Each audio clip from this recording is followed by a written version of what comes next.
Happy Tuesday, or remnants thereof. Welcome to a just random Midnight Express. No real heavy topics today, although I know there's been a lot of nonsense going on the internet. And I guess we'll go ahead and start it off. Matt Reeves gave a pretty vague answer regarding Batman, including joining the DCU. He could have outright denied it, but he didn't. He never does. This is one thing, if you watch enough Matt Reeves interviews or responses, he gives the most ambiguous, leave yourself enough space for the answer to change type of answer to every question he ever answers. Who's going to be the villain? How are we shooting at? When are we shooting? Where's the script? He gives the friendliest answer that he can give to every single question that you ask him. That's the kind of interviewee he is. But if you look at what he said, and I'll pull it up. All right. Matt Reeves says possibility of Robert Pattinson. And I'm really fucking sick of this question, by the way. Matt Reeves says the possibility of Robert Pattinson's Batman joining DCU really comes down to whether it makes sense. All right. Let's repeat that, because I covered this a couple of days ago. And it makes no more sense today than it did then. All right. It really comes down to whether or not it makes sense. What the future brings, I can't really tell you. We'll have to see where that goes. At 11:41 on 1/7/2025, we were in the same exact position that we were 2 weeks ago when we covered this topic on the Saturday Overnight Live show. It doesn't make sense. That right there, his ambiguous answer actually has the answer embedded into it. It doesn't make sense. Could it happen? Sure. I could grow fucking antlers out of my forehead and start galloping like a moose. Doesn't mean it's going to.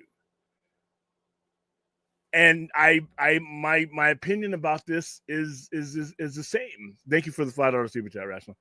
My opinion about this is the same. It doesn't make any sense. I'm glad he added that in there, because even though he gave a vague answer, that's the answer. He gave you the answer right there. It makes no sense. And I see the response to it, because then we go with the fanboy logic. Well, we might as well do that, because why make another Batman? It'll be too confusing. I literally wish I had the power of Darth Vader to force choke people when it came to that answer. Fans aren't that stupid. There's a difference between fans doing, saying, and participating in stupid stuff and being stupid. Go look in the mirror and ask yourself, am I stupid? And if the answer is no, then you really should give your fellow fan the benefit of the doubt that they're not that stupid. So let's eliminate the dumb confusion stuff. It still makes no sense today. Already going in on the topic of the day, I see. Well, yeah, I got the show started and he had a check ready to go. Yeah, I saw that. It makes no more sense today than it did 2 weeks ago when we covered it. It makes no sense. What you're trying to do is you're basically going to screw up both universes, just based on what you saw in your teaser trailer and what you know about what James Gunn is doing with his universe and what we've already experienced. You know they are two drastically different worlds. You're willing to compromise and screw up both worlds by trying to force feed one into another where they don't fit. Let James Gunn create his Batman and do his Batman, and let Matt Reeves. I don't see what is with this urge to put them together. I don't understand it. I didn't understand it 2 weeks ago, and I don't understand it today. Nothing Matt Reeves said in that interview or in that little pocket interview that he did changes my mind about anything. Could it happen? Yeah, anything can happen. Look around you in the world. There's some really stupid shit that happens every day. The likelihood of it happening? No. And just think about it. If you were paying attention and watching what Matt Reeves put together in both the Penguin and the Batman, and you see what's been laid out for the DCEU, why would you even want that? Are you the kind of people that just go into the refrigerator with a big giant bowl and just throw whatever shit you can see in there and just scarf it down, no matter if it tastes like shit or not? No. And I covered this 2 weeks ago, hoping this would die. When all the relevant people didn't give you a straight, hard answer about this, that it would die. But this is like a zombie topic. It keeps coming up. People who ask him the same damn question every time. He's not going to give you a hard answer. James Gunn gave you one, and nobody's listened to that, I guess.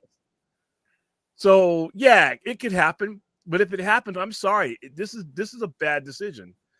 This is a bad decision. This is backwards thinking when DC is in the last 3 or 4 months has done a lot of forward thinking. This one universe at a time shit has a failed track record. It is a failed strategy. We are here with a bunch of new people every 5 years because it is a failed strategy, and it leads to, guess what? Reboots. And it's funny because the same two things that fuck and make a stupid child are the same things that make this a dumb idea. It's lazy and it's stupid. And what happens when lazy and stupid fuck? What's the love child? Probably ugly. It's probably a hills have eyes kid. So no, stop trying to make this. If it happens, we're years away from either the Babe and the Bold or the Batman anyway. So I don't even know why it's even a current topic. But unless one of them come out and says this is what we're working on, it's almost like people are trying to force this into existence. And I'm like, if you got to force something like that into existence, it probably shouldn't exist. That's all I have to listen. I really didn't feel like talking about this tonight because I already did it. And like you said, zombie topic. Nothing has changed. I guess that's part of being on YouTube. But if it hasn't changed, I really don't have another answer for you. If you watched the show 2 weeks ago, it sounds exactly like me 2 weeks ago. So there you go. Thank you for the $5 super chat. That's all I really have to say on the matter. I really have nothing more to say on that particular topic. I mean, Brad, maybe you have something different that wasn't different the last 2 weeks when we covered it. Again, I don't know what I could add that's like radically different from what I've already said and what you just laid out there. I mean, it's just such a boneheaded idea to try to and it's how we got in the situation in the first place, where of the studio trying to just take DC properties, from what they're conceived as and just remold them into the antithesis, into the opposite of that, and think that's somehow going to get them the pot of gold at the end of the rainbow. I mean, it's just. If this is like a serious consideration at the studio level, it's like, and I think, and one thing I would ask, I don't know if you've gotten to this before I came on, because this is hovering around enough. It's like I'm starting to get kind of concerned that there is serious talk about this, but I would expect that. I think from my kind of hypothesis on this is that I think James Gunn does want to give Matt Reeves the space, to do his own Batman franchise. But I think maybe the best way to account for all of the why this won't go away is that this is something that David Zaslav is kind of pressuring both of them to do. I think this is fan bullshit. I think this is 80% fan bullshit. Now, leaving him that 20% that anything can happen. A meteorite could fall on my office right now and obliterate me. So I'm not completely pushing out off the thing. But even if it does happen, whatever percentage it is, it's still dumb. Whether it's 90% or 10%, it's dumb. And why would a guy creative as James Gunn, who has created most of the things that he's worked with, why would you want to take over to someone else's interpretation of a character that's going to be very important to you? This is your legacy. This is your design of these characters. You are the executive producer on everything that is going to come through the DCU. Why would you not want to create something that fits in the universe that you are building? That makes no sense to me. That makes no sense to me at all. I don't think it's Zaslav. Zaslav may have bought it up. They may have tossed it around for about 5 minutes. The important people in the room probably shut it down. but just that spark has lit. You take a cinder, a spark, and fans will take it and turn it into nuclear engine. It's like we just saw that with Monkey Man recently. It's like a spark can like light the fire that burns the whole thing down. Yeah, I haven't seen any, and like I said, just because Matt Reeves doesn't give powerful answers on anything you ever ask him about, doesn't mean that, and like I said, now if you have to read between the tea leaves, it's probably bullshit. If you have to do your own fan conspiracies like that creepy meme with the guy in the map, it's probably bullshit. If the majority of the thought engine is coming from you, from us, it's probably bullshit. Could it be true? Yeah, but that's actually worse. Why would you do this? Why would you do this? It would be, if it did happen, it would be sorely disappointing from both two creative individuals who have established themselves and their way of doing things. I would be disappointed in both of them. This is stupid. I hope it doesn't happen. I don't think it's going to happen. And nothing he said today moved the needle. And there's a lot of time to toss this around. There's no script. There's nothing for Brave and the Bold. And you know where we're at with the Batman 2. So no, I it's as dumb today as it was 2 weeks ago, in my opinion. All right, let's see. Hello, Fourth. Yeah, Will Smith. Listen. Yeah, a lot of people are kind of. Somebody posted on there said it's something about his music career that is probably not. It could possibly not the Matrix. Well, Film Junkie was talking about, it's like we've got the Super Bowl coming up, and it's commonplace for big stars to also kind of like put out these little teases for things that are going to be like Super Bowl commercials or what have you. They look like they're something more grandiose than they end up being. And I hope this is the case. Let this franchise rest. Let this franchise rest. Like I said before, I would rather see him unfuck Independence Day than mess around with this. Really, dude, he could do something for Independence Day. There's nothing he can do for the Matrix. I don't think there's anything anybody can do for the Matrix. I don't know if I'm quite with you there on that, because and the reason I say that is because, of course, he, as Will's post point out, he was approach about being Neo by the Wachowskis in the Matrix, and he turned it down to be Wild Wild West. And that's of course not we all have our bad days at the office, but that would be kind of an interesting full circle moment for him if Will Smith. That's not a good enough reason to do this. That's not a good enough reason to do this. It didn't affect his career one iota. That is him going full circle for what? There's nothing to go. This franchise doesn't have it anymore, and for reasons I explained weeks ago. Like I said, in 1990 to 2003, it was cool. It was awe-inspiring. A fucking 4-year-old has a technology in their palm of their hands that wowed us in 1999. Unless you're going to do something that puts us further down and wows us, and that, don't do it, and don't force it. All right, let that cash cow get resurrected over time. But right now, there's nothing to do with that franchise. And like I said, if it were me, go fix something that had a death blow but didn't die in Independence Day. Because if I think he came back and he got the cast back, all those people are still alive.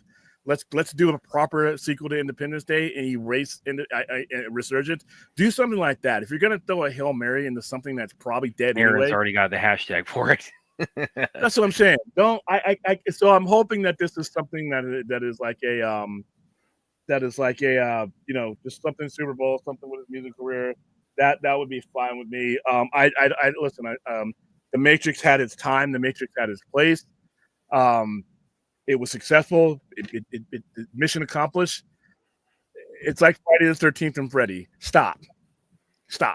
All right. Give it some time. I'm not saying never. I'm just saying not now and not anywhere near now. It's been exhausted. That was proven. So let's move on to something else. Until such time, there's a time and place for the Matrix, but that ain't now. That's not me talking. It's not just it was a bad movie with Resurrections.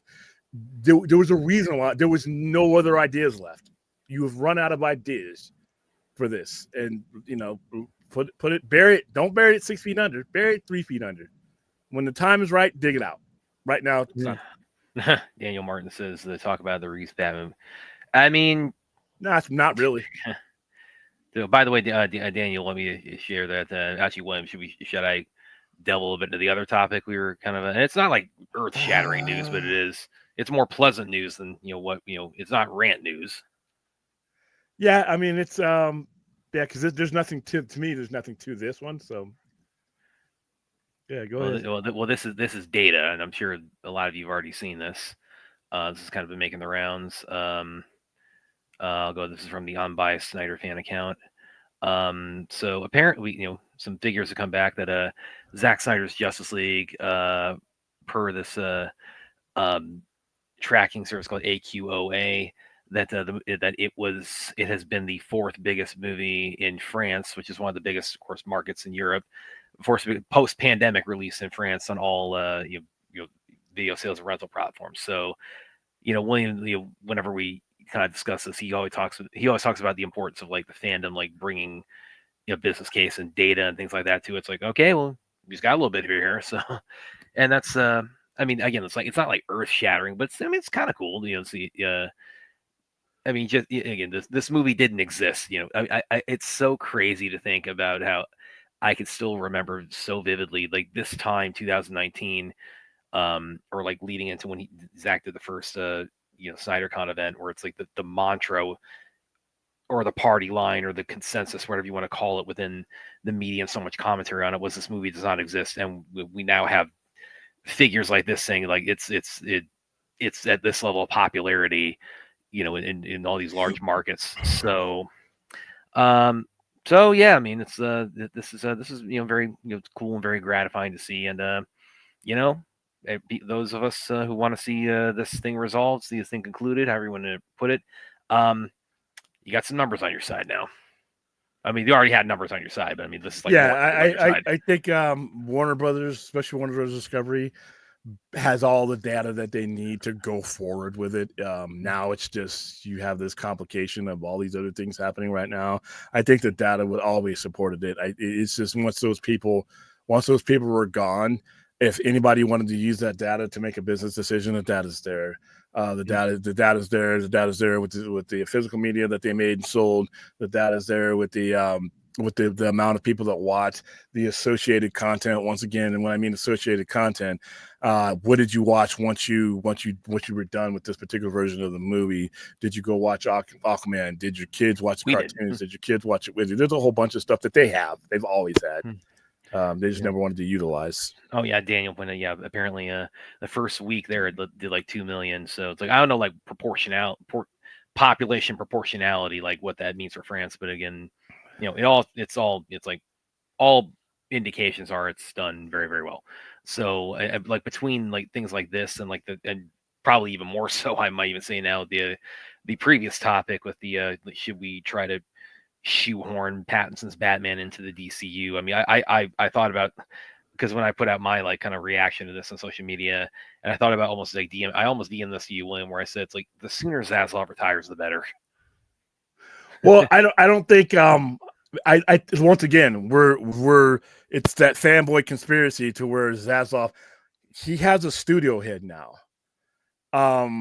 Once that is, it's not just a title you get, one of those little sticky things that said, "Hi, I'm James. I'm the studio head. I'm going to stick this on my sweater and I'm going to walk out the office and say, no, there are legal boundaries and agreements that when he hired him and he accepted the position, there is a certain latitude that he's given, certain decisions that will be his." Like I said, there will be outside of that, like as far as like selling IPs, leasing IPs, licensing IPs, that's at the Zaslav level. But when he said, "James Gunn, you're my studio head," there are certain things that are legally included in that position that would be breached if he decided to do them at certain times, after certain things, like in production and things like that. He's given him the leash to do it because contractually that is. So even if Zaslav was playing with his Legos and said, "Oh, this would be cool because it's so easy. I have a Batman here and a Superman here. Wow, let's match my brain cell level and put them together." Now, even if he did that, James Gunn will be like, excuse me, sir, this line right here that says you give me this amount of purview and control under these circumstances, that's part of my contract. If you know that you want to avoid that, I mean, so there are things that he may want to do, but once you've done that, like I said, most studio heads, no matter who it is, will have things signed in. You're going to buy that person out and disrupting what you have going, or you're going to let them do it. If you don't, and then they just walk, and then that would be a disaster. So even if it's Zaslav doing it, I think Zaslav appointed the studio head so that he would not want to be involved because he knew. Give him credit. He knew he didn't know. After that first blunder, how this all came about, he knew he needed a studio head, and that DC needed a studio head. So I don't think it's Zaslav doing it. I don't think it's going to happen. Be honest with you. I think this is, there's 20% chance. I give it 20% chance, but 80% of this is fan bullshit. It is, because like I said, I don't think Matt Reeves, you see how into that question, because it was on YouTube. See how into that question he gave a basically generic answer. He gave a basically generic answer that left him an out everywhere you turned. So no, I don't think that. Now, as far as the whole Zack Snyder thing goes, they have all the information that they need. It's whether there is a desire amongst the current leadership, which would be James Gunn, to utilize this as something, and that's something we'll just have to wait and see. Like I said, I don't any other studio head, I would say no, it doesn't mean anything. But you have the one guy who is open-minded to how these things work and has respect in the industry with particular people, like this. And I could see him. There's no grudge between him and Stone Quarry or anything else. It's not like he'll never come back and work for this. This isn't the same thing that he left. So if it's going to happen, I think you have the next until James Gunn's contract is up or his tenure is up. If it's going to happen, I think this is the best opportunity for it to happen. And I think he came into the situation. The data was already there for him. So let's, like I said, everything we've got when it came to that topic has been, we got it by patience. A lot of people will say, well, activism works at a time and place within anything. At some point, your hashtags don't matter. We did get a hashtag tonight though from Aaron but as far as actually getting results, there was a time when the hashtags would have mattered, but even then, with the hashtags without a business reason to do it, HBO Max launching and all that, the hashtags would have been blown away in the wind. You have to have the desire and the opportunity, and there will come a time. Can't tell you if it's going to be 2, 3, 5. I don't know. There will come a time where the opportunity meets the demand, and you just got to hope that the right people are watching over things when that comes, and then we'll have what we need. We got a couple Let me answer this real quick. Okay. From Spidey IB1 excuse me. Does this mean that WB still thinks that fans can't handle 2 Batmans, or do fans themselves? I think it's the fans themselves. Yeah, I think so too. When you read some of the responses to this, it's the fans. To me, it's the fans. And see, and that's the thing. Is like, I mean, without name dropping anybody, I mean, there have been like some particularly vocal voices in the community that I've seen, not necessarily in our audience, but just be like people I know of who like maybe got like a degree of notoriety with all this, who have just been like, just pushing this idea like there's no tomorrow. It's like, oh, this is like the best decision they could ever make. It's like to have Pattinson's Batman meet Cornsweat's Superman. It seems so easy. It's like a kid playing with blocks. That's the breadth of the imagination that you want Matt Reeves and James Gunn. Why would I have these 2 guys working on these things if I was just gonna kneecap them which is really a bad idea. You literally are compromising. If you like both, if you end up liking both, if you're excited about, you've seen how crazy that universe is just from the teaser. And with Matt, why would you want to compromise? Do you see fucking Guy Gardner landing in Gotham saying, hey? No. It just doesn't make any sense. It doesn't. He designed that universe to work with the assets that he's given you, and allow him to do that, and that's fine with me. I don't mind. You know what? Let James Gunn do his. If he wants to put the Batman in the trunk, and do what he wants to do, that's fine. You know why? Because if for some reason I don't like that, I got the Batman. I think there's also. Well, there's also. Sorry for interjecting, but there's also. I think this is also kind of borne out a little bit. The fan push for this. I think it's also somewhat born out of a little bit of like, because some of the reasoning I've seen behind is people are, hey, how's it going, Daniel? You got a couple I'm going to pull up in a second, Daniel. Some of it, I think, is born out of the idea that, okay, Matt Reeves is taking too long, so James Gunn needs to basically give him an ultimatum: either get your script written, or we retrofit this into my universe, or your next Batman just isn't happening. So basically, the idea of fans are telling James Gunn to tell Matt Reeves either put up or shut up, basically. Yeah, and fans, we're not qualified to do that. We're qualified to have an opinion, but we're not always qualified to have it mean anything. My opinion about the fucking space program means nothing to the astronauts going in that outer space. I can have an opinion, but it's my opinion. The nuclear physicists that are working on all kinds of things right now, if I came into their office and said, you know what, I got an opinion on splitting this and that, I'm going to get laughed out of the office. I have an opinion, but everybody has a right to their opinion. Not everybody's opinion means anything, though, outside of themselves. You're not a screenwriter. We're not directors. We're not producers. Us trying to force our fanboy reality onto business is always turned out bad. And the best thing that all involved could do at this point is not listen to us. All right? I hate to say it. The best thing any smart person could do right now that believes in what they're doing and has a good idea of what they want to do at this point in the game, don't listen to us. We will steer you right off that fucking cliff, and your car is going to go bouncing 10, 20 times before it's a poof of smoke. And well, Daniel's got a couple more here. William, you outlined how the Flash opened up the entirety of the DC universe, really better to say multiverse, for WB to have at its disposal. I'm afraid they're still resigned to the one universe at a time on all our action. The only multiverse thing they have going or not is the Batman. No, I disagree 100%. He just got there. He just got here. He's not even really started yet. We have no live action anything as far as DCU going forward, other than the remnants of Peacemaker, which we worked in. He just got there. I could see if we were having this conversation 5, 6, 7 years from now. He just got there. He's with one hand, he's going forward what he's going to do. With the other hand, he's assessing what he walked into. Let's be fair here and give him enough time to even so that we don't have enough data, to be honest with you, to make that kind of decision right now. Right now, he's establishing his. You really can't do anything with these other Elseworlds, no matter what they're doing, until you establish the spirit in which it all revolves around. So he's got to have time to do that first. So I'd wait a little bit on that one. Let's see. Aaron had one up here I wanted to highlight too. Let me see if I can find it. Oh yeah, you're gonna love this. Yeah, unfortunately, it kind of did. Well, and like I said, it wrapped up what it needed to be in 2003. It did not need to be brought back. I'm skipping the silly comments, guys. I just my patience is thin. Fourth is really fourthing.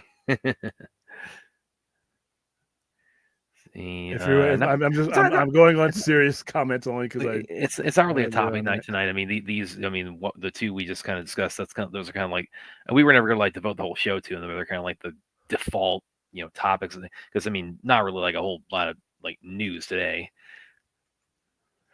It's gonna be the same as probably the one I had at the beginning of the show. I'm gonna be disappointed. I expect it from people who don't know what they're doing.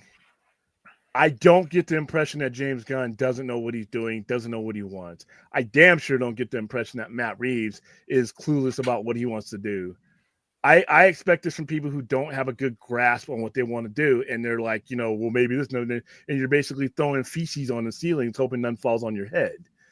I don't get this impression from these two individuals. Their work doesn't say it.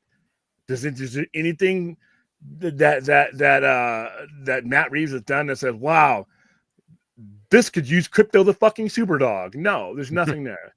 Is there anything about what Reeves done, or what James Gunn's story is telling you, that tells you, or anything about James Gunn that he can't create a Batman that fits the story that he's telling? There's nothing to indicate that right now. I don't see it happening. I think the majority of the push is by fans, because it's easy. Ooh, Batman over here, Superman over here. Let's go super fans. No. All right. And then that kills my case about fans being a lot smarter and not being able to be confused by this stuff. But we're not stupid. Well, The like confusion Patrick angle Jones, is dumb. he's got one here. I think you're spot on with that, Brad. A lot of this news is born out of impatience from there's been a lot of like from again people I've seen, fan wise, really pushing, like make Pattinson the James Gunn's Batman. It's born out of there's few people in particular. I'm not going to name names, but who I've seen Well, there's more than a few basically people. you just kind of tweet out like, okay, James Gunn needs to put his foot down. Matt Reeves is taking too long, and you need to tell him, okay, get your shit together on this, or like this is either going to be canceled or retrofitted into my universe. Okay, and that's a fan. That's a fan. Be honest with you, like I said, where is as qualified to dictate that pace as I am to launch satellites into outer space. So if we can kind of quell some of this stuff when we realize where the source comes from. Now, if we were talking about Steven Spielberg or an esteemed studio head or somebody within, Jeff Roman, somebody that's esteemed and has made movies and understands the pace of making movies, all right, maybe might give you a few minutes, but an impatient fan, that should tell you right there where this goes. That should tell you right there here where any fuel it has should die. Impatient fans don't pay for shit. Impatient fans don't finance shit. Impatient fans don't write shit. They don't direct shit. They don't produce shit. So decide where you're going to get these truths from and then go from there. And stop asking these stupid ass questions once they've already been fucking answered. All right? How many times is he going to answer that question? How many times is James Gunn going to answer that question? Just because somebody gets a hair up their ass and wants to ask it over and over again? You're going to have to set up some media rules here. You know, you get screened. This is what you can ask, this is what you don't ask. It's already been asked and answered. It's like court. Already asked and answered. And if something changes, then it'll be news. But he embedded the answer within his vague answer, if it makes sense or not. And it doesn't. Shit that makes sense to us doesn't always make sense to people actually making the movies. And guess who I'm going to defer to? All right? We really didn't want to talk about this tonight.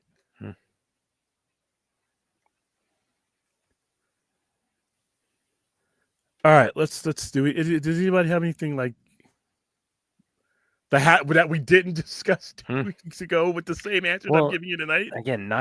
This is what happens when you have a slow news day. Maybe that's why this is blowing up today. You know what? I try. Yeah, it doesn't work. Yeah, it's the only way I could do that is to not hit the start button on the stream. Pretty much. Come on. Who wants to do that though? They're awesome. This is the exact thing. You talk about the DC podcast that's been started. Yeah, this is the exact place to like really, not let the media or not let fan chatter online like dictate your narrative for you. So yes, this is exactly what they should be talking about on the podcast, and exactly the kind of thing they should be giving clarification and setting things in stone and killing BS before it, before it metastasizes. And it should take them 2 minutes on this topic. Literally 2 minutes to kill this. If they really want to.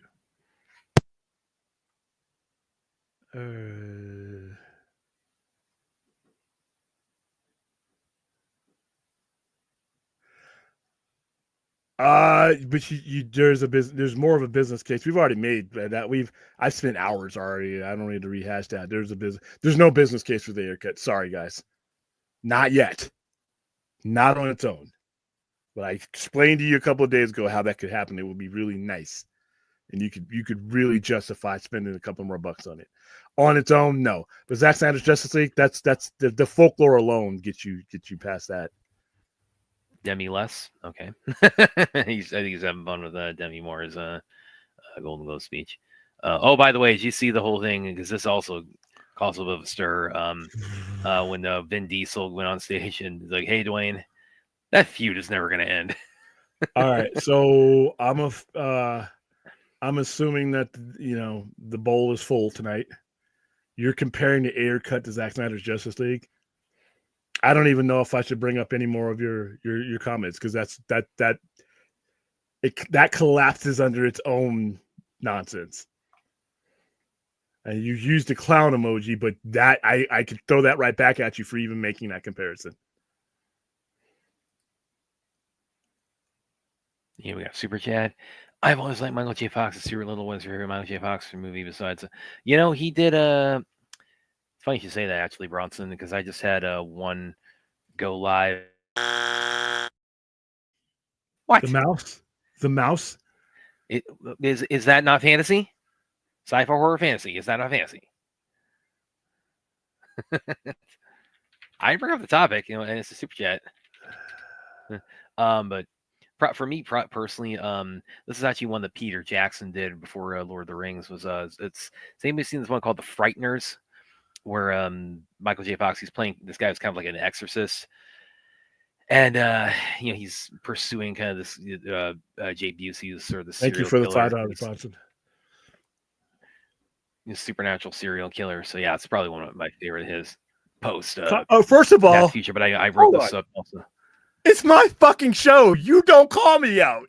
All right. 2, this is a dumb comparison. I should call you out for making a really dumb comparison, but I won't.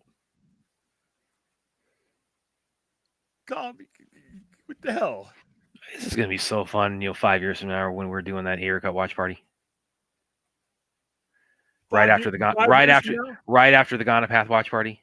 5 years from now, once you pass the 2016 anniversary, if it doesn't happen in 2016, you can 2026. Sorry, 2026. But anyway, we'll go back to I almost said Michael Jackson, Michael J. Fox. When I put this up, this is one I wrote on Comic Book absolutely not, Renell. No chance in hell that ever happens. So I think Tim Burton's most underrated movie is Mars Attacks, because it scared the bejesus out of me when I saw it when I was 10 years old. I thought those Martians and the way they zap people into skeletons, that freaked me the hell out. And one of those people that fate befalls is Michael J. Fox, and where he's Sarah Jessica Parker's husband. The first Martian attack happens, and they're crawling through the sand, the desert, trying to reach each other, and they get their hand, they reach each other's hands, and then she looks up, and his hand's been burnt off, and she sees he's a green skeleton now. He was again. I'm 10 years old. I know him as Marty McFly, and now he's turned to a green skeleton. It's like, come on, scared 10-year-old Brad death. So yeah, Mars Attacks is very underrated. It's silly as hell. It's complete nonsense, but it's fun. Well, it's again like one of the things I point down here is that and we've talked a bit about this guy on here. Is that it's basically it's a modern day Ed Wood movie. Let me go back up. Yeah, it's modern day Ed Wood. Because Burton has talked about like Ed Wood being an influence on him. So yeah, he's the last one he did before this was the Ed Wood biopic. So he basically wanted to do kind of like Plan 9 from Outer Space, with the 90s with an actual budget. So and that's basically what Mark and it bombed proportionately. Unfortunately, it really did. Burton had a spell there in the 90s where he between like Batman Returns and Sleepy Hollow. Everything he did just bombed. And then after Sleepy Hollow, Planet of the Apes did pretty well. It was kind of divisive, and then after that he was definitely for me he was very, and for a lot of people it was very hit or miss. And now he's really kind of returned to form between Wednesday and Beetlejuice. Which I have not and have no plans of seeing. You're not gonna see me? Come on! No, I didn't like the first one. It's fantasy. So, there's shit sci-fi that I'm not going to go see. There we go. William and Brad, who do you want to be the main villain? If it's up to me, I'd do Mr. Freeze. Yeah. I want to see. That's who I was thinking of right at the end of the first one was Mr. Freeze. I don't know if that's going to be. It seems like this whole Clayface thing. It's like that kind of the direction that they're sort of leaning in. But we'll see. But yeah, Mr. Freeze was the first guy I was thinking of. I always thought with the whole city being flooded, it's like you could do all kinds of things with Mr. Freeze is there your main villain. That's he'd be my first choice. I just don't think that's the one thing that he'll hang up when you say that. I just don't think that the flooding is going to be part of the story at all by the time we get to him, because there's no guarantee that they're going to that is going to take place in that type of time film. And plus, you were already moving away from all that in Penguin, so depending on where they put him, the city could be almost completely repaired. So it could be, but that doesn't stop you from using Mr. Freeze. I just don't know if the flooding is going to play any part of it, other than its original purpose, which was to set the stage for the Batman Gotham, or with the Penguin. Other than that, you could still have it as effective Mr. Freeze that has nothing to do with the flooding. He's an environmentalist in general, so that's his main drive. So it could happen, but I want to see Mr. Freeze. But if Clayface, who knows?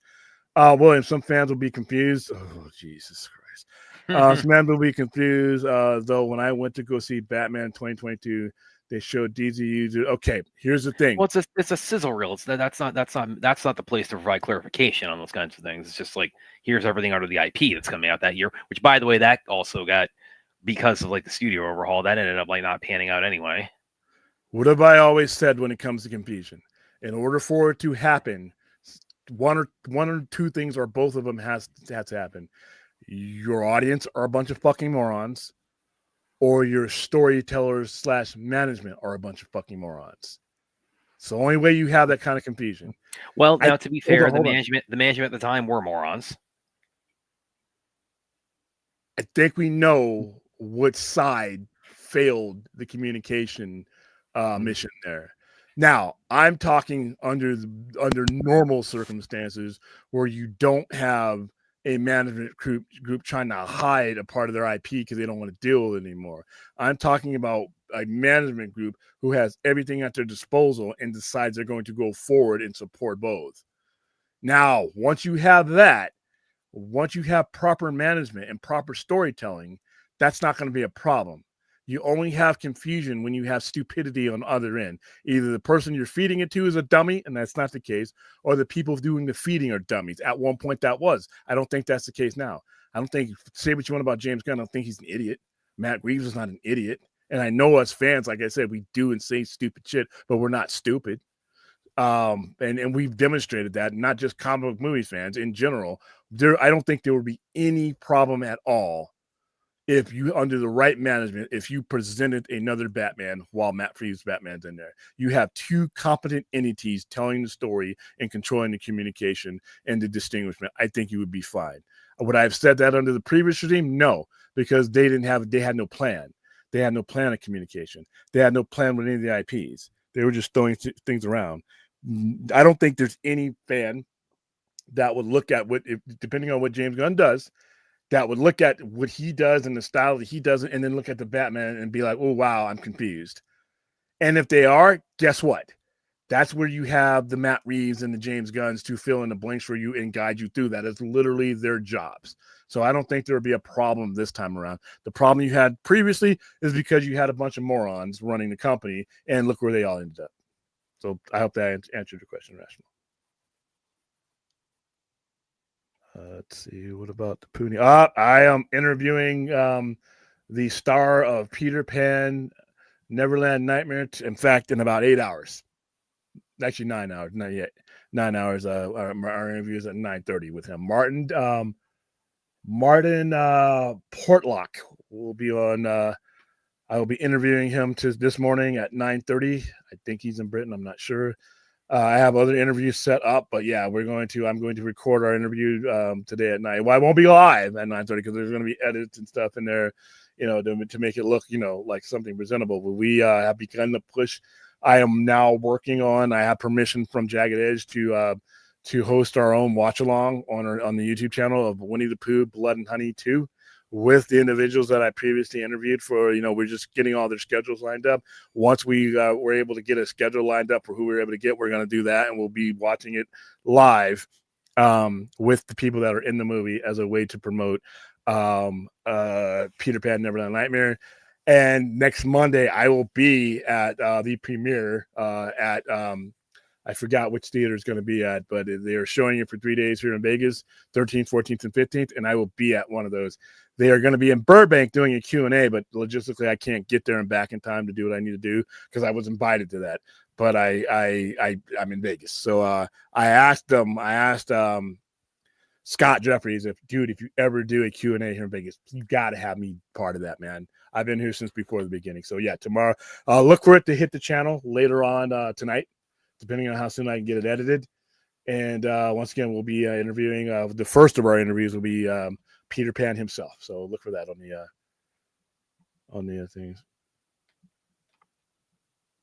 Yeah, and that's a case. And like I said, you adjust your story to where they're at, and we're not talking about 50 plus for us, for normal mankind.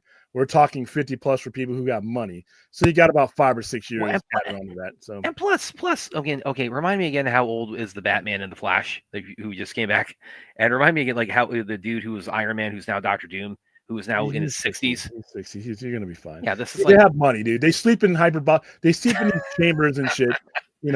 They eat the right fruits. They got people. They got dietitians. They got trainers. They got people. Physicians. They got everything that I don't have. So when me at 50, that's a problem. Okay, them at 50 plus, not a problem. Gal Gadot is going to look the same way. I guarantee you, unless she starts snorting lines, and I don't see that happen. She's going to look the same way she does now because she's got people. That's how they make their money. Hell, Ben Affleck he looks awesome. He looks awesome now. Henry Cavill is in his 40s, and he looks better than anybody watching this show probably, and myself and Brad combined. Exactly. All these. I heard a little bit. Okay. Yeah, Hugh Jackman's 56, 50. Yeah, these exactly. Guys can get in the condition that they want to. When you have money, you eat better, you live better. The stress ain't there, unless they cause it for themselves. They'll be fine. Yeah. Another one also is Ryan Reynolds' Deadpool, and he is as of last year, as his most recent portrayal of the character was that would make him 47.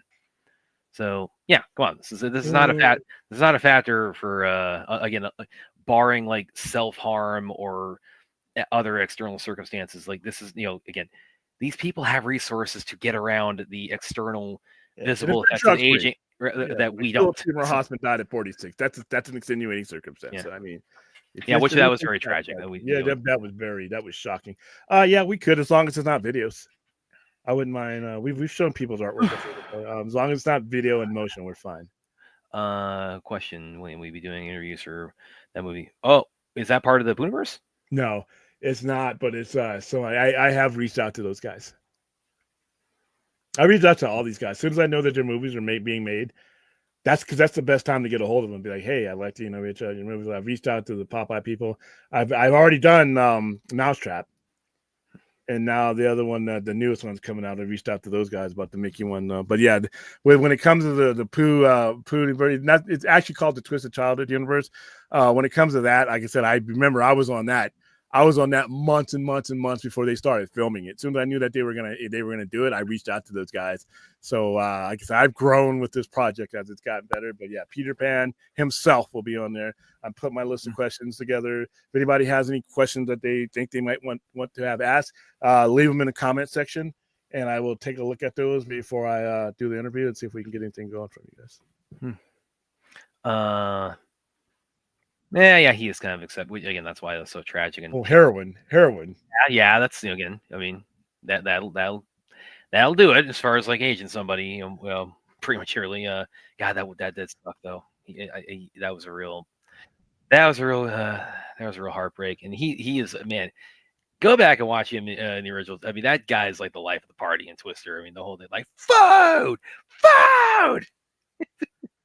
That guy is so entertaining in Twisters. How would you? Like I said, my biggest example, and they don't have to follow this, and I hope they don't follow it because it's already been done. If you watch Dexter season 1, the Ice Truck Killer, there's a lot of different ways, and even if you watch Terrifier, as goofy as that movie is, when he does the Santa Claus, things like that, there are ways you could do it to where a lot of it would be. Obviously, there would be a freeze element to it, but it would be a real life one that would actually be somebody in your hood could be Mr. Freeze. I think that's the way they'll do it. No, Aaron, they're the same thing. It's just Pooniverse is just the the shorthand term for it. Yeah, they've used it on posters and stuff. I mean, because the official name is the TCU, and if you look at the format for it, it's very clear what their They use pattern, it. their font They for use it it, is. man. He said it It's all right. it's not. Oh yeah, it's not. They're not trying to hide. I mean, they want you to make that association.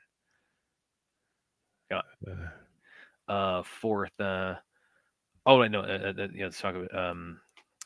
Yeah, they're talking a little bit like AI being like used now in like restoring movies and work on the restoration of the Terminator is good. It keeps the charm. You had another one here.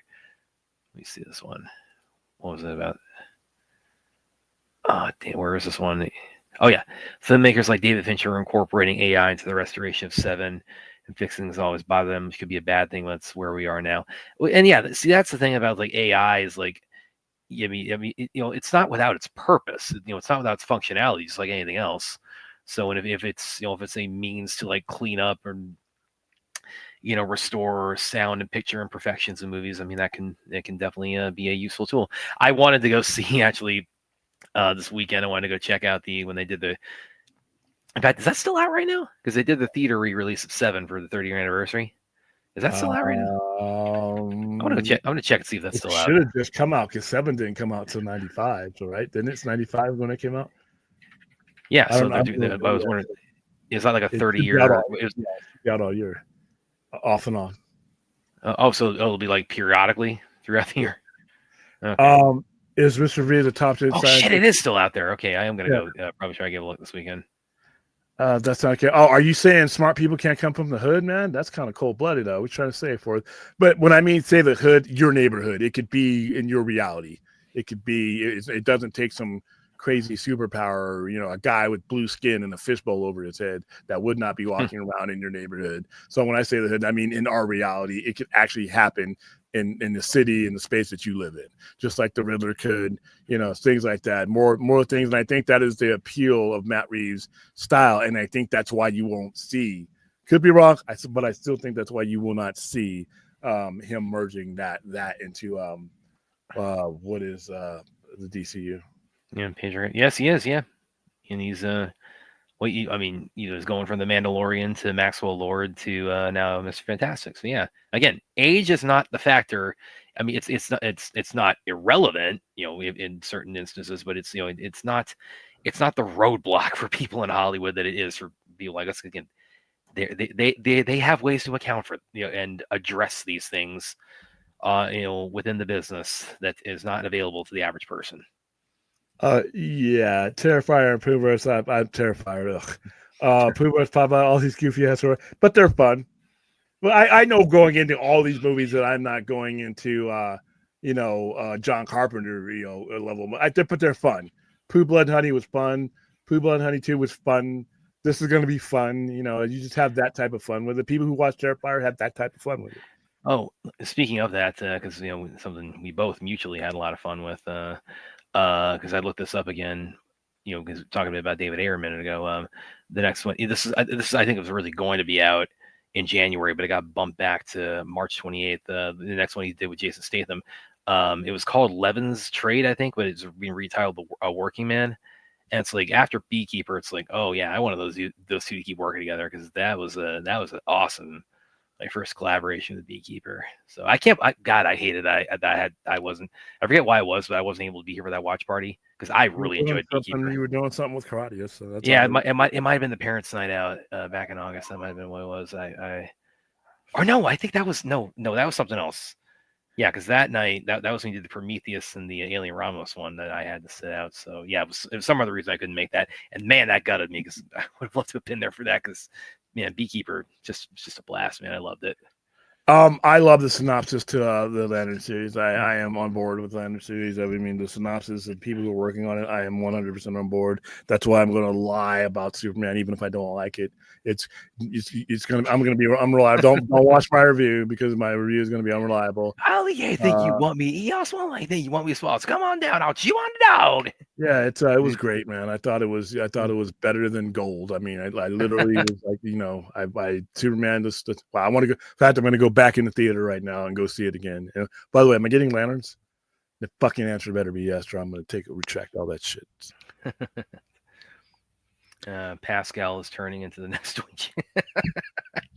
yeah, he is very ubiquitous. Yeah, he's a better actor than Dwayne Johnson. Dwayne, like he's flexing his range lately. He's got the Smash Machine coming up with A24. So that's the thing though about the pro wrestlers who have become big. The big ones, of course, are The Rock, John Cena, and Dave Bautista. And the thing I've said about all of them is they've all taken on like a different sort of quality to them and achieving their fame. Because again, The Rock is very much likened to the modern day Arnold Schwarzenegger, and John Cena is like he really has kind of embraced the whole like kind of meathead sort of image he has, and that's why he's a lot of what his work tends to be very comedically oriented. And then Dave Bautista, he's the guy who really tries to be the character actor out of all of them. Yeah, when like I said, Dave Bautista actually put a lot into his acting ability and his range. I don't. Have you seen Killer's Game, by the way? No. Killer's Game, yeah, because that was the last one he had come out, which I actually really really enjoyed. I will be staying, and I just didn't have. I actually sent people to it. Yeah, I didn't have go. I really had fun with that. But I will see anything that Dave Bautista's in. So. Well, then the next. Oh man, you might be in for a little bit of disappointment because the next thing he's in was directed by Paul W.S. Anderson. I'll go see it for him, or I will eventually watch it here on PVOD or on my screen. Yeah. But I will still give because I still want to see where he takes that. Paul Anderson. I'm not a fan, but if he can make that movie watchable for me, then he's really increasing his range as an actor. In the Lost Lands is what it's called. And he's actually in the Avatar animated movie that's coming up. Which yeah, I watched the whole thing. I don't need that to be a 3-hour show. I mean, I watched it because it was a big deal. It was their first show on. It read to me like it was more like one of their PLEs that you see on Peacock. But I had some fun with it. Hulk Hogan being booed, it was hilarious. I mean, and then people are because he was a Trump supporter. The Undertaker is an open Trump supporter, and they cheered the shit out of him. So no, it's because Hulk Hogan, and granted, yes, I will give Hulk Hogan all the credit in the world for rock and wrestling and all the things that he strated, pushed up, put wrestling in every man, woman, and child's living room. That's fine. Two things can be true. The guy's a racist and he's a piece of shit, and the way he treats people and the things that he's actually admitted to, and I can appreciate what you did. And where you put wrestling on, same thing goes for Vince McMahon. I can appreciate what Vince McMahon, along with Hulk Hogan, did for the wrestling business as far as putting it out there and making it mainstream. But on the same thing, I can also realize, and I mean, and it's not like it's with some of the things I've heard that have come out of Hulk Hogan's mouth over the years, I cannot believe that I was wearing my Hulkamania shirt as a kid, ripping it off like he was. I can't believe it. And I'm glad we didn't. If you just do your own research when it comes to Hulk Hogan, I'm just glad we didn't have the internet when I was becoming a wrestling fan as a kid, because some of these guys I would never like. I would hate. So I'm glad that I had my time apart from that, because Hulk Hogan wouldn't have meant anything to me if I would have known what he was truly like. And, I was allowed to separate the art from the man, and I did. So, yeah, but they booed the shit out of him, and it was hilarious. Oh, yeah. Well, and with his wife, I bet Jesse. Well, Jesse Ventura, the Iron Sheik, and Iron Sheik is up in heaven saying, up in heaven saying fuck to Hulk Hogan. That's literally what he hated Hulk Hogan. But yeah, a lot of people in the business, because like I said, he had that kind of power. I mean, from Hulk Hogan he had all the influence until he did. Well, it's kind of like what we said on here repeatedly on the show about the idea of like fans boycotting X, Y, or Z because like this person, did or said this or has like this political alignment or that or whatever controversy attached to them. And we said on here repeatedly, listen, everybody, every piece of media you consume, everything you've got in your house, like somewhere down the line, there's an asshole involved with the making of that. So it's like it's just a facet of life you have to accept. Like to William's point also about the Vince McMahon analogy. I mean, I'll put myself in there too. It's like big MMA fan. Two things can be true. It's like I love watching all my favorite fighters in the UFC fight. Dana White. There are good reasons why he's not popular among UFC fighters. Well, and he'd be honest with you, as successful he's been, he's been successful for UFC, but he's also, in my opinion, the reason why there's other places to do MMA. I mean, the kind of monopoly that they should have, but not everybody wants to work with them, so it's a pain. Yeah. I heard Taker also did other wrestlers dirty, not as bad as Hogan. Okay, in a much different way. Once the Undertaker became the legend that he was, everybody wanted to be in that spirit. They wanted that match with the Undertaker, and he would reject a lot of people.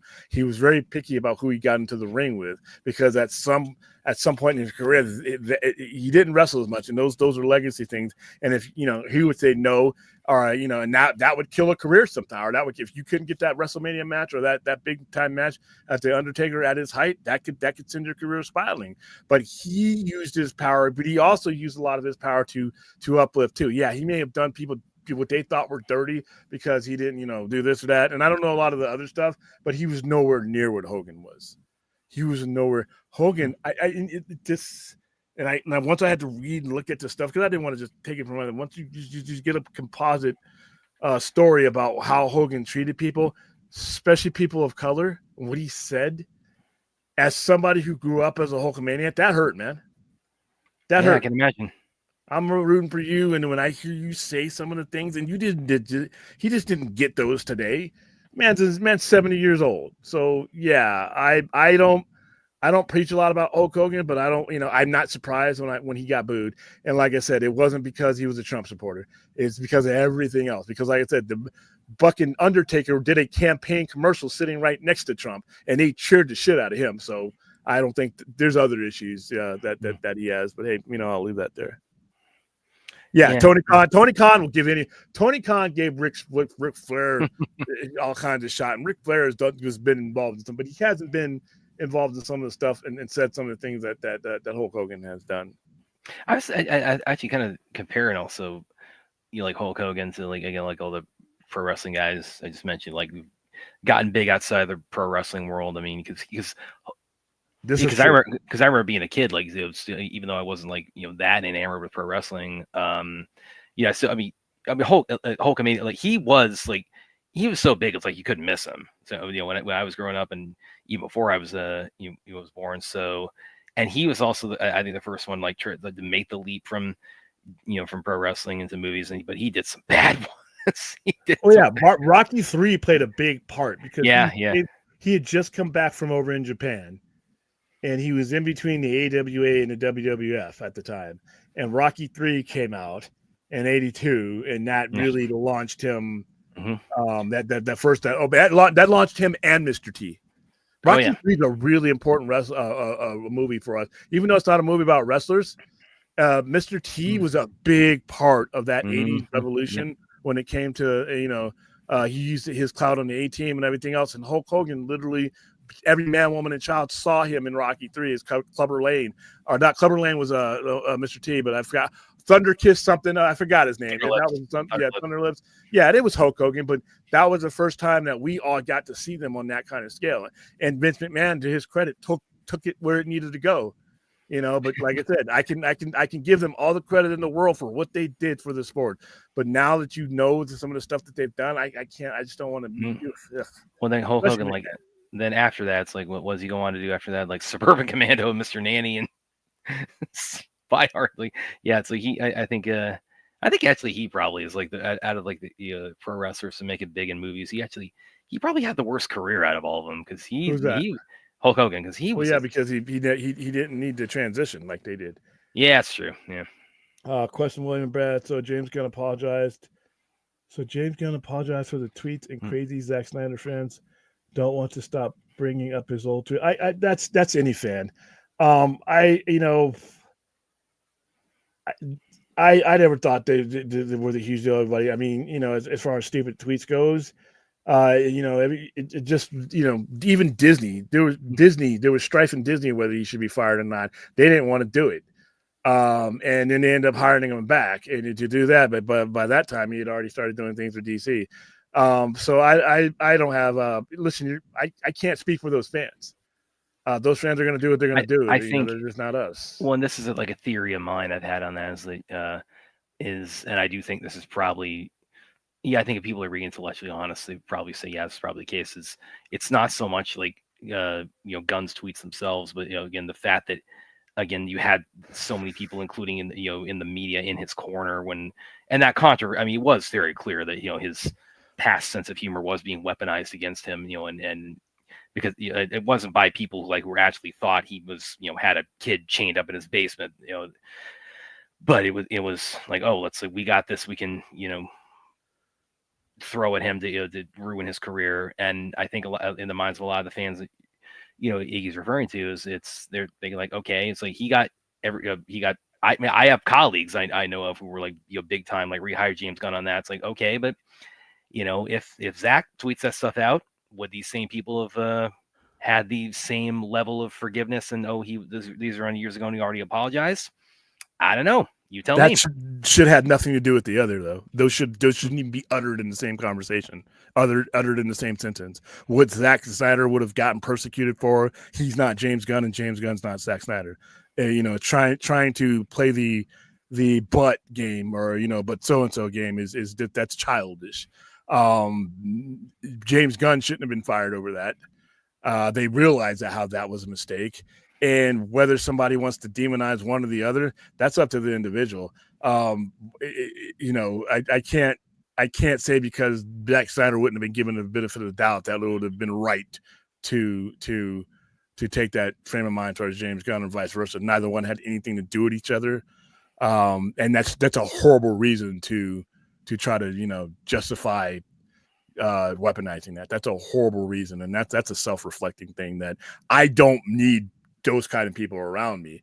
And fans should look around, and that's how this has gotten so bad. Fans need to look around and say, is this what you want to surround yourself with? Are these the conversations you want to have? You're going to say because some guy didn't get some slack that this guy needs to get buried?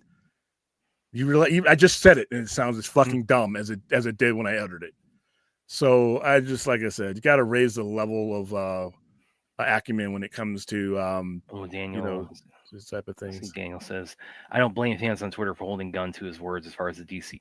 Well, I think it's okay, this is about DCU, not about past controversies. If you come on Twitter and say you're the only source of information and my words matter, expect ramifications. Well, he is still on Twitter, but I think probably even if he is, so what? I think he just tends to answer these things more on Thread, but yeah, because that is what Daniel's getting at. Is Gunn has been very emphatic of whatever kind of noise you hear in the media about what's going on in DC Studios is just that the buck stops here. It's don't take anyone else's word as gospel on what's happening with this franchise other than me. But if I'm James Gunn, I say, well, I don't give a fuck about you. Not in that regard, but as far as holding me accountable, you're not the storyteller. Your interpretation of the information, this is not towards you, Danny, but your interpretation of information at the end of the day doesn't mean shit. It doesn't, especially on the internet. I'm sorry. The rest of the world, revolves around other things besides Twitter. Should he have done a better job? Yeah, but at the end of the day, it doesn't going to mean shit. It's not going to mean shit. Once the information goes to the masses and you start using apparatus, somebody's going to care about, well, you said, and then once again, I say fans need to be better, but you said this, you said that. I'm like,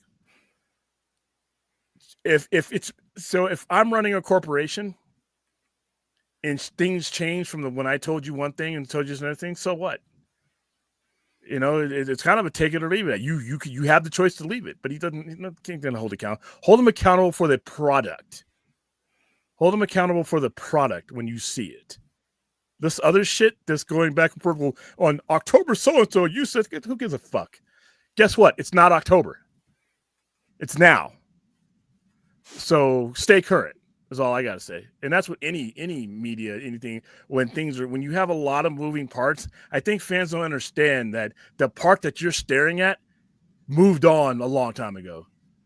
You're staring at the beginning of the assembly line, running with a piece at the beginning of the end assembly line, running up. Hey, look, this isn't painted yet.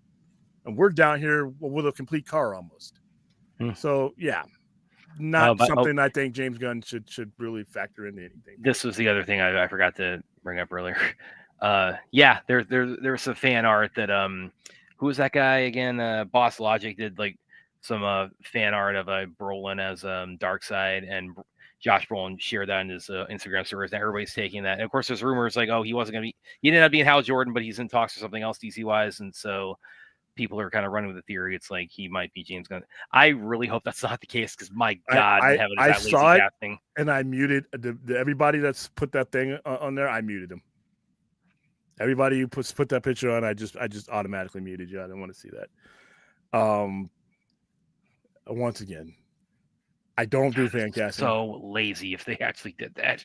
I don't do fan casting, and just because he puts it's not the artwork I have a problem with, it's the interpretation and the pretzel fuck people put their minds in trying to figure out something that probably doesn't need to be figured out right now. We're years away from Darkseid. I think we are. Well, I'm saying that there are inconsistencies in his answers. Things change. It's not a court case. He didn't put his hand on the Bible and swear an oath, and he's not under perjury rules. Things change. The situation changed. Guess what? Guess what's going to change with it? The answer. If I start out with one thing that I want to do and it evolves into another thing, and I change my mind after I put everything in front of me and I start mapping things out, guess what? My answer is going to change. What do you want me to lie to you and say it's the same thing it was when you first asked me the question? No. You want somebody to just basically be stubborn and stick to something and telling you something that's no longer the case? No. You know, they owe you nothing in that regard like that. They owe you an update.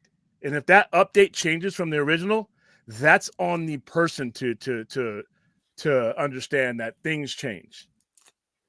All right, things change, and no matter what walk of life you are, and you cannot treat this like it's the OJ trial or something.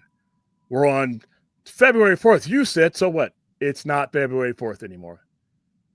It's not last year anymore. It's today. Let's deal with the answers that I give you today. Well, okay, but William, to play devil's, I mean, there's no devil advocate, but to bring it back to like the old, like the topic that started the show, like that I didn't want to start. That gun had, again, we talked about this. What was like 2 weeks ago, where he'd said I toyed around with the idea of it, but I decided I didn't want to do it because I want the freedom to tell Elseworlds and et cetera, as far as like bringing Matt Reeves Batman into the DCU. So hypothetically, let's say that that ends up getting announced, at some point in the future. It now is a contrast that drastic, something that like, okay, we can hold his feet to the fire on that. No, because shit changed. Yeah, but shit that would change that even you would be upset with by your own admission. Okay, hold on. I would be upset with it, but I'm not going to be happy with the decision if it were to come down. But I'm not going to be like, well, you said 3 weeks ago that you were never going to do. I'm not going to be a shithead like that and be like, some kind of dime store lawyer that's like, well, but you had I'm going to hold, no. Something changed. Your mind changed. Somebody showed you something that changed your mind about how you wanted to do something, and you made a new decision. What you said 3 to 4 weeks ago doesn't mean shit to me. It doesn't. What you say tomorrow, today, that's what, if you've come to a conclusion that this would be better for your narrative, whether I hate it or not, and like I said, that would be so disappointing and lazy.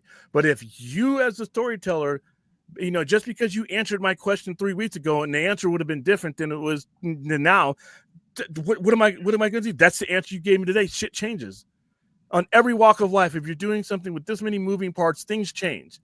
And I think it's bad. And I think it's not healthy for people to try to fixate on something that at the time might have been the truth. When James Gunn said, "Hey, I'm not going to do this," that was his truth at the time. In the interim, things have changed.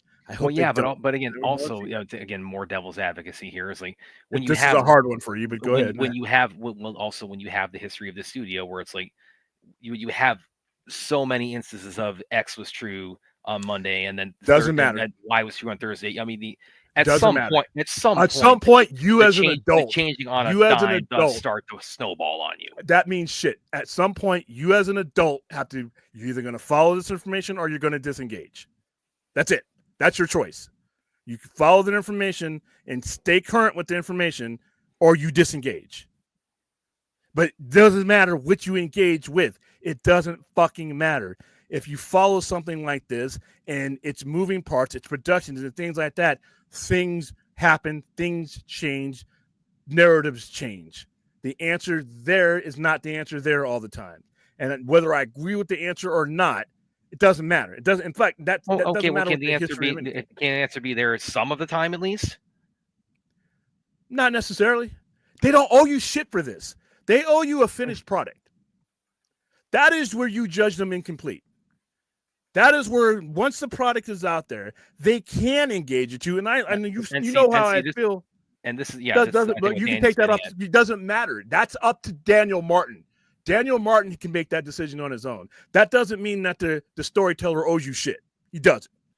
Would I like for him to give that? Yes, of course.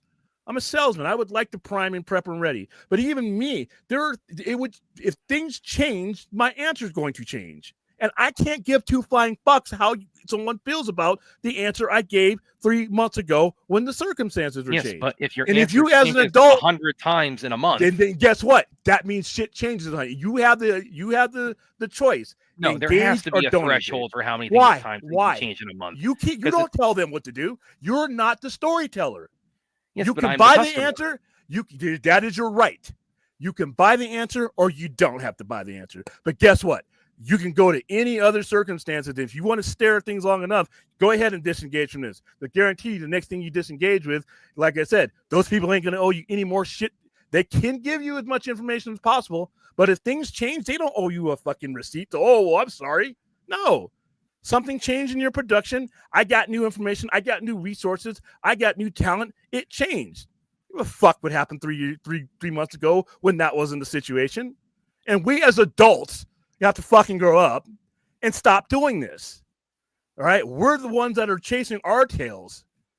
You know, now, I am on the side of the storyteller when you are selling a brand like DC, being as forthcoming as possible. That's what I would like. That's what I think works the best. And you've seen, I've advocated for things that they're finally doing. But at the end of the day, if shit changes, shit changes. Fucking man up. It's not always going to be, wow, I didn't get an email and up to no. And like I said, sometimes shit changes in ways that I don't want it to change. But I'm not a 4-year-old. I can disengage. If I don't like my answer, then I disengage. But guess what? Wherever I turn my head and in whatever product I engage to, it's going to be the same shit. Because that's the way things happen. It happens like that. It's not a fucking cartoon where everything works in a 30-minute time span and everything's perfect and things stay the same from point A from point B. I mean, most of the stuff that happens behind the scenes we'll never know about. Most of these discussions that cause changes or cause shift in things we'll never know about. We'll spend and create YouTube careers trying to figure it out and shoveling in our own bullshit to try to pad it up, but we'll never know what goes on in some of these meetings. Okay. We'll never know. All right, next question. Sorry, Daniel. You've gone on long enough on that. Well, you asked me the question, and I don't like short bullshit answers. Sorry, guys. Pick another show if you want short bullshit answers. This isn't the one. WB should have copied for them to use how they deal with engagement with fans or releasing information. I agree. But see, Kevin Feige won't release shit sometimes because he doesn't. Kevin Feige doesn't care about if you get mad if he had to change something. He doesn't give a fuck. He knows what he's doing and he knows his results. Well, so, he didn't have to change anything until Blade came along. You didn't know. We would never know what Kevin Feige had to change. We are never going to be privy to that stuff. Even the deepest insider is still some cat with his face pressed up against the glass window. We're all outsiders. No, like I said, and I'm not knocking you, but like I said, we're not owed. I would love it. I would love all the information you had on Lanterns, but I'm not owed it. Do I think you should, as a business person, keep me ready, keep me engaged? Yeah, but even if I keep you engaged along the way, you're going to have to understand that things happen, things change, narratives change, and we can't be doing this, like I said, it's not court. It's not court. It's entertainment, guys. It's entertainment. Now, the finished project, that's your verdict. He puts out some shit and it's like, this sucked. And everything I felt about it led up to this. And then my, my happiness or sadness was about, that's different because you have the finished product right in front of you. The process up to it, that's up to you how much you engage and read into that. That's not up to them. And it sucks. Like I said, it's things which, like I said, if he came out here and said, you know what, we're putting patents on these here, that would suck. I can feel the vomit on my tongue right now because it would be an absolute disappointment and waste. But, and I may not agree with his reasons, and I'm not going to go back with, well, why you can't do that because you told me. No, something changed. Somebody fed you some bullshit and you bought it. And now I have a choice as a consumer whether I want to go on or not. That's where it ends. That's where it begins.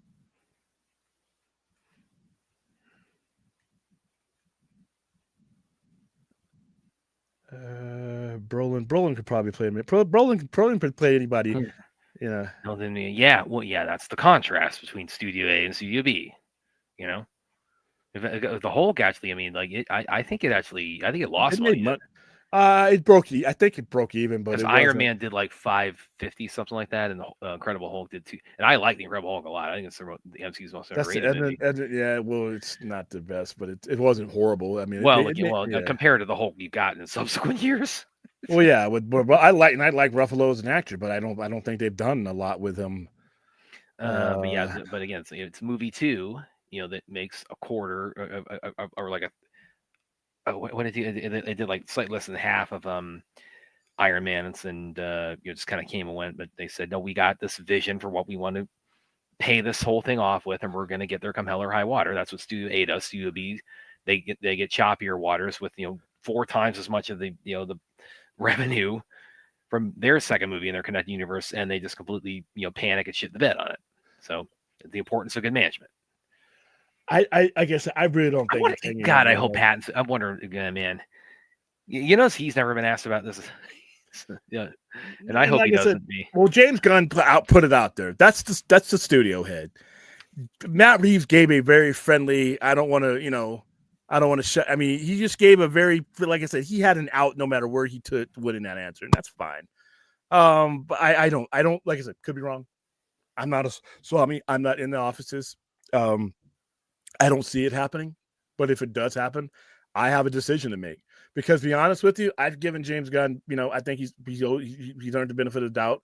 I've been fine with some of the stuff that he's got out some of the stuff, and I went to go see the Batman. The Batman is my favorite overall Batman movie. I think it's the most complete Batman movie out there. I bought into what you were selling me for the reasons that each individual gave me to buy into them. I bought into Peacemaker. I bought into the things that makes his world work. I bought into Reeves and what makes his world work. I did not sign up for a hodgepodge of shit just because, somebody thinks Batman and Superman, if they're within the vicinity of a year in a couple of years, has to be together. I didn't buy into that. That's where I might step away. Not because I'm not getting what I want, but it's going to be, listen, guy, every time I give you my time and all I ask is for consistency and to follow through with what you were going to start. This would be a clusterfuck, in my opinion. This would be compromising everything I like about the Batman and just taking it without even making the movie. The fact that these heroes exist in this reality automatically takes the edge that I really love about the Batman. And if I'm going into the DCU for the fantastical and the 4-color fantasy type of issue, now I want a Batman that fits there. So I think I might step away for a while. And I've been, like I said, there's been a lot that's gone on with DC films in the last 15 some odd years. And this would be the one that's been like, okay, you really think I'm stupid. You really intelligent creators are not giving me the benefit of the doubt that I'm giving you. I don't think that's the case. I don't think it's going to happen, but if it does, that's where I stand on it. I'd be very disappointed with it. Hodgepodge, just laugh at W. Yeah. No, because it's still my time. It may be a joke to some people, but I wasted hours on this shit. I mean, I'm just not going to do it anymore. Wasted years on it. I mean, like if you're talking about like as far as like DC cinematically from 2013 on, it's over a decade now. Let's see. Yeah, Marvel had a plan. Marvel did not have a financial goal. If they did have a financial goal, it wasn't the priority. So when certain movies didn't make, they're not turning down $1 billion. They're not going to say, "Oh, damn, take that $1 billion back." But they weren't sitting around, and the topic of the conversation was when they sat down creatively. It was like, okay, what can we put together that can make $1 billion? That's not probably what the conversation went. And he said that with DC, that was the conversation. the conversation was about the billion, and that tainted and ruined and derailed what they were doing. Marvel just said, we're going to make the best thing we can make, and we're going to let the results be where they are. We'll make the adjustments where they can be. And that's because you had a guy, Kevin Feige, who'd been doing it since 2000 and was ready for the moment. Whereas you didn't have that situation with Zack Snyder and all that stuff. Like I said, you have at some point, yes, it's expensive, but you have to have faith in your plan. Otherwise, scared money don't make money. And that's what DC did. They were so terrified of not being able to make that billion, where the people who did make the billion didn't set out to make a billion. It was a byproduct of them doing things that they needed to do that was right for their franchise. So yeah, I do too, Aaron. Because I mean, it's like you see, why getting caught up in like not only that, but also again the delays on the Batman suit, which again, there may be very good reason that we may have. Plus, he said they started filming. They're going to start filming this year, so I don't know if those. Yeah. I really don't think it. Be honest with you, if I had to bet right now, I don't think it's going to take to 2027. I think that's the time that they're giving themselves. I think the Batman Part 2 will come out far sooner than that. This is my opinion. I'm not an insider or anything else, but if you're starting to film this year, it depends on how that when it comes out, it's going to be but right now it's set for 27. Yeah, except for 27. Okay. I think it's going to come out. And I think, you know what? That'll be happy for everybody. Everybody will be, oh, wow, it's sooner than later. I don't feel for Robert Pattinson because Robert Pattinson is now taking on, you know what? If he's not filming Batman, he's filming something else. He's Mickey 17. That's one of my most anticipated movies. Pattinson's going to be okay. And he's one of those guys that, like I said, he'll get into, everybody always, he'll be 50, but so what?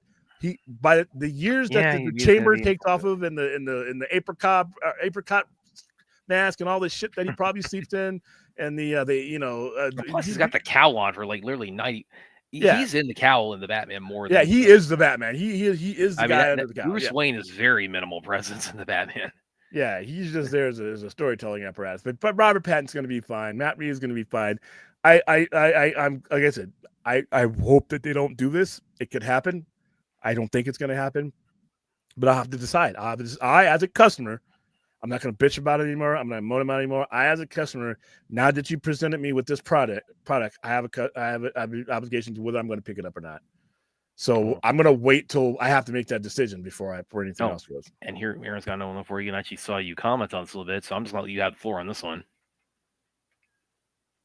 Oh, yeah. I 3 years too late and a movie down. This should have been the decision immediately. I completely understand mourning people. I completely understand the actors and stuff having to go through a process to get back when they just lost a cast member. I understand that completely. Try losing a fellow soldier. All right, I understand.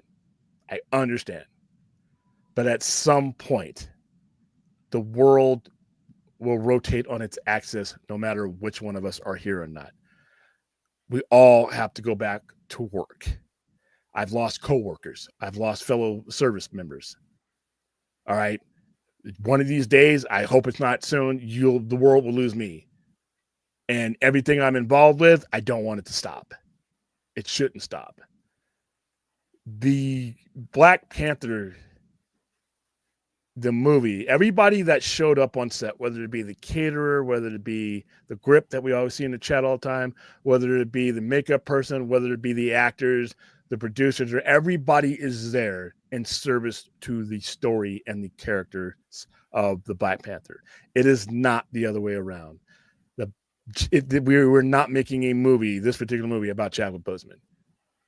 We allowed real life things to needlessly enter our make-believe world. All right, the Black Panther has been around before Chadwick Boseman, and it will be around Lord Willing beyond Chadwick and anybody else. If we're lucky, we'll see multiple iterations if we live long enough of T'Challa. Some of the stuff I heard when he passed will be disrespectful to so-and-so. No, it's not. It's not. Chadwick Boseman is a great actor, but he was there to play the character. The story is paramount. Once you start doing things, and this is something that Marvel did not do prior to this, and I was really shocked when they did this. They never compromised the story. The story came I'll be right before back. people. Ask Terrence Howard. You know, when he wanted more money to play Rhodey, they went and got Don Cheadle. And I'm not putting them on that same level, but it is the MO that they have ran with, and that is why they've been successful. They should have, if you needed a little bit more time, extended amount of time to get over that, fine. But at some point, you got to go back to work. There's not an employment or occupation out there where, you know, something like this, some people you work with, something happens. The world doesn't stop. The business doesn't stop. The movie shouldn't stop. And you turned a Black Panther movie into a memorial. And that made that movie awful for me to sit through. You know, there are plenty of places to commemorate someone, to pay respects to the dead. There are tombstones, there are funerals, there are monuments, you know, there are documentaries. There's 1,000 different places to pay proper respect to the dead. Turning the movie into a funeral was the wrong answer, in my opinion, and it hurt that movie. When Neymar rose to his level in the movie, there was nobody of equal to rise to that level with him, and I think that hurt his performance. I think that hurt the movie. And they're like, well, sure, he was in the comics. No, that's fine. But if that wasn't your story before Chadwick Boseman died, then that shouldn't have been inserted into the movie. Whatever your story was before Chadwick Boseman passed away, that's still your story. The story of Chadwick Boseman has a new chapter in it now. The Black Panther does not. So, Aaron, I think this was inevitable, and I thought it should have happened before Wakanda Forever. Yeah. They made the best movies that they could, and then they started making billions, and then they set their own standard, you know.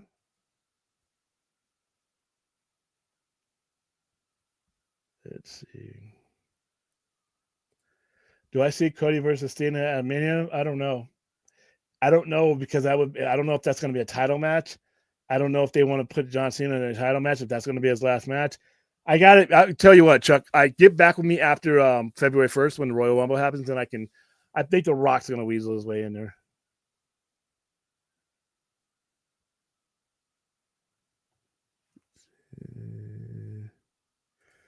I agree with this. DC could establish themselves as in, you know, HBO Max. I forget which platform they are. But yeah, I mean, HBO in general has a track record on Sunday nights, man.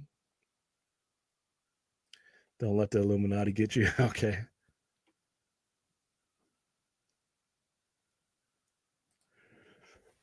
Nothing. It didn't mean what it should have meant. Wakanda Forever should have been the next chapter in T'Challa. And it was changed for things that had nothing to do with the story. You're telling a story. So when you're telling a story, that story is paramount. That is the priority. When you start using things that don't belong in your story to change your story, you compromise your story. I'm not saying it didn't mean anything, but it didn't mean what it was supposed to mean, and it didn't mean what it should have meant. Yeah, exactly. I thought, I forgot what the dude's name is, but I thought he did an excellent. I thought he did as good a job as he could do. But that character was meant to be on screen, one king to another, and it just didn't happen, and it hurt the movie.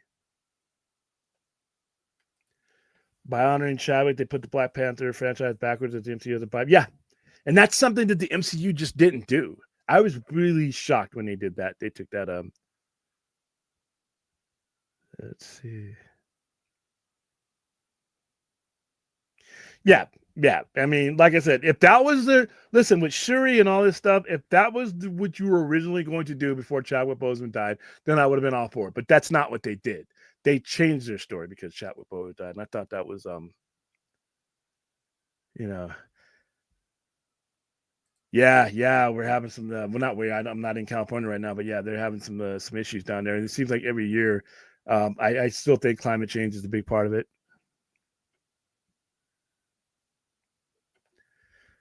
All right, guys. I think that I'm gonna wait till Brad comes back so he can say a proper goodbye. But we're about to wrap it up there. Okay. Yeah, I think that for a topicless fucking Tuesday, we sure had some a lot of. I knew it was coming though. I mean, and it was like I said, I That's why I had the show 2 weeks ago, because I kind of felt this coming, and I didn't have any particular reason to do what I did 2 weeks ago, but I felt it. Maybe I'm getting too good at this. I don't know. But I felt I tried to answer the head off to a question like 2 weeks ago, and here we are. But like I said, I will deal, be honest with you, when it comes to these comic movies, I'm going to deal with whatever eventuality, and that includes not liking some of the movies that come out. I'll deal with that as I get to it. I mean, there's really not much. I don't want to. I want a lot of information, but I don't want so much information that it leads to things that start hurting the movie. I want the DC weekly thing. I wish it needs to be weekly, and I think they're making their last episode was really good, by the way. They had Sean on there.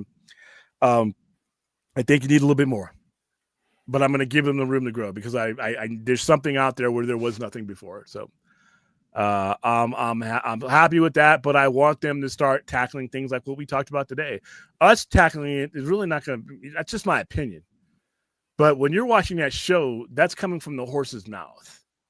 And I and James Gunn did. He came out and said, but come on the show and say, hey, you know what?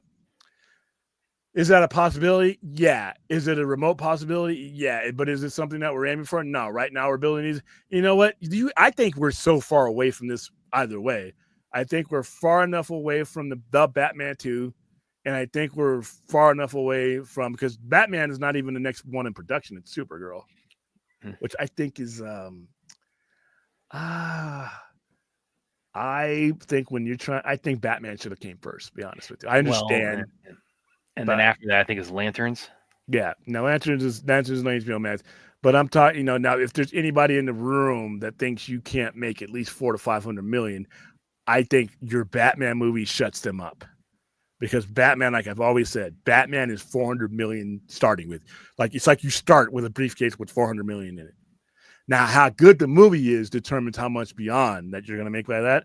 But I think if you make a Batman movie, unless it's like by Uwe Boll or something like that, you're going to make minimum 400 in the modern. I can't, I won't count Batman Begins, because that was one of the movies that started off the trend of you being able. So somebody had to be the first one. But every movie, 400 million. I think the Batman, it made 370 more million on top of that. But I think a movie right now, you put out a Batman movie right now, its minimum is 400 million. That gives you a solid base to say, if you have anybody in the room that's saying, well, we don't know if we're going to make our investment back, and you put Batman out there, and then Superman. And I'm always a big proponent. I don't care who's doing it. I need to see Batman and Superman. If you're building a universe, I need to see Batman in hip to hip as soon as possible. I don't believe in this. Well, we need a Man of Steel 10 and 20 to get no. You get the S and the Bat on the same screen as soon as you fucking can, in my opinion. If I'm financing your film and your game plan, if you're building a universe and it's not, you're not getting my money. So I think it's a bit of a risk to wait to put Batman out there. And I hope it pans out for him, but Batman's the moneymaker. Batman's what justifies the budgets for a lot of other things. You may get away with a sketchy financer, who's like, I don't know if I'm pulling in 600-700 million with a Batman movie. I think I got a little bit of leeway to do these other ones that might not make the money. But you know what? Every time you doubt me, I can pull another Batman out of my ass, and here we go. But hey, he has a story he's telling. I'm going to let the storyteller do his thing. So, all right. Yeah, you know what? You control me. That is not. Well. Yeah. Azteca, we are doing another Batman watch party this Saturday, but it is going to be for the movie that came out. Yeah, one that doesn't put me to sleep. The 30-year anniversary is for Batman Forever. So, yeah, one that doesn't literally Batman. Dude, I'm in the movie theater and I'm struggling. And yeah, so so wrong, man. but, and like I said, hey, James Gunn, if you're watching, it's up to you. It's up to you now. You're next up to give me a proper Ra's al Ghul. You'll find the handwriting back. This is exactly that's a sentence from spelling. That is up to you to give me the proper Ra's al Ghul. Because if you're going to bring in Damian, you're telling me that you're bringing Grandpa in too. And please give me a better Talia. All right, I love Marilyn Cotillard. I think she's I found this note in my cubicle. I think she's a tremendous actress. She's an Academy Award-winning actress, and what they did with her in that movie was an absolute abject failure for me. Tom Hardy's one of my favorite actors, period. He was annoying. Only 2 times in my life have I seen a top-tier actor where it pained me to watch them. And with the other one was Russell Crowe in the fucking gold tutu. Oh, God. And Tom Hardy as Bane was just annoying. Can you at least please don't tell me you actually think Bane is as bad as listen. If you had it annoyed me. It's the 2 occasions where I looked at great actors and I'm like, wow. If you had to rank those 2, which ones? Obviously, it's going to be Tom Hardy. Thank you. But you're talking like I said, both instances. I'm like, wow, I know how good an actor you are. I can't even listen to you. That fucking voice was irritating as shit. All right, and then like I said, it had the same effect as seeing Russell Crowe, 2-time Academy Award winner, one of the best actors of any generation, bouncing around with a really bad Italian accent and a fucking gold tutu. No Italian, Spanish, Greek. I can't even believe I just said that. I can't believe what I said actually happened.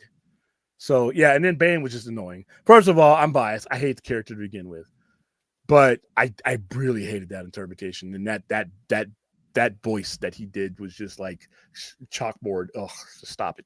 All right, guys. Well, that's enough because, like I said, this is only supposed to last an hour. I don't, like I said, I don't know if I'm going to be on tomorrow.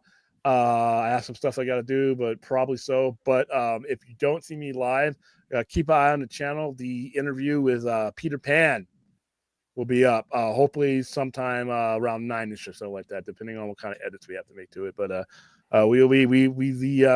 the promotion for Neverland Nightmare has begun.